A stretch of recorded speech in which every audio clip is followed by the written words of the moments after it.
श्रामण्य का अधिकारी, भिक्षुओं की कथा, स्थान जेतवन। भगवान बुद्ध का धर्म एक संपूर्ण और कल्याणकारी मार्ग है। यह मार्ग जीवन के हर चरण में कल्याणकारी है, चाहे वह शुरुआत हो, मध्य हो या अंत। भगवान बुद्ध ने अपने ज्ञान और करुणा से दुनिया को आलोकित किया है। वे त्रिलोकीनाथ, जगत आलोक और महादेव कहलाते हैं। उनकी अमृतवाणी ने अनगिनत लोगों को प्रेरित किया और धर्म का मार्ग दिखाया। भगवान के संग में अनेक प्रकार के भिक्षु थे। कुछ भिक्षु विद्वान थे, बुद्धिमान थे और सूत्रों को कंठस्थ करने में माहिर थे।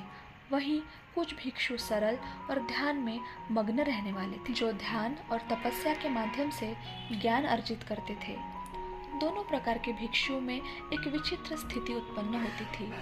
विद्वान भिक्षु कभी कभी अपने पांडित्य का प्रदर्शन करते थे और वाग्जाल में दूसरे भिक्षुओं को निरुत्तर कर देते थे। दूसरी ओर साधारण भिक्षु, जिनका ध्यान केवल धर्म और निर्वाण की साधना में था, वे इन शब्द आडंबरों से बाहर नहीं निकल पाते थे। एक दिन जेतवन विहार में भगवान बुद्ध बैठे थे और प्रवचन दे रहे थे। वे धर्म की गहराइयों की बात कर रहे थे। उन्होंने कहा, धर्म का पालन केवल किताबें पढ़ने, पूजा पाठ करने या मंदिर जाने तक सीमित नहीं है।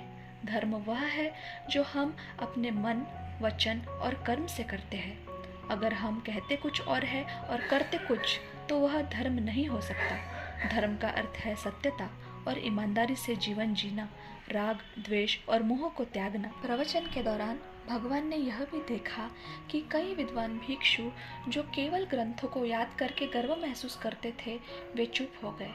वहीं जो भिक्षु ध्यान और साधना से अनुभव प्राप्त कर चुके थे, वे अपने अनुभव के आधार पर उत्तर दे रहे थे।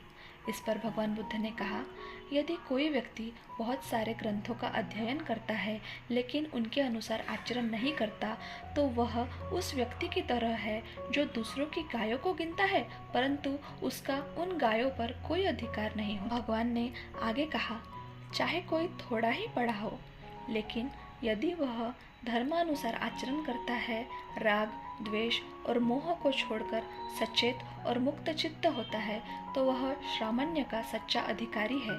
केवल ग्रंथों को पाठ करना या उन्हें रटना ही श्रामण्य का मापदंड नहीं है। असली श्रमण वही है जो धर्म के अनुसार जीवन जीता है। तभी भगवान बुद्ध ने उस समय यह गाथा कही, बहुम पिंच सहितं भासमानो न तक्करो होते नरोपमत्तो गोपो व गावो गणयम परेसं न भागवा सामयस्य होती। इसका अर्थ, चाहे कोई भले ही बहुत से ग्रंथों का पाठ करने वाला हो, किंतु प्रमाद में पड़ यदि उसके अनुसार आचरण न करे, तो वह दूसरों की गायें गिनने वाले ग्वाले की भांति श्रामण्य का अधिकार नहीं होता। इसके विपरीत भगवान बुद्ध ने यह गाथा कही, अपमीचे सहितं भासमानो धम्मस्य होती अनुधम्मचारी रागत्स दोषस्य पहाय मोह समप्पजानो सुविमुक्तचित्तो अनुपादियानो इधवाहुरवा स भगवा सामयस्य होती। इसका अर्थ, चाहे कोई भले ही थोड़े ग्रंथों का पाठ करने वाला हो, किंतु धर्मानुकूल आचरण करता हो, राग, द्वेष और मोह को छोड़ सचेत और मुक्त चित्त वाला हो तथा इस लोक या परलोक में कहीं भी आसक्ति न रखता हो, तो वह श्रामण्य का अधिकारी होता है।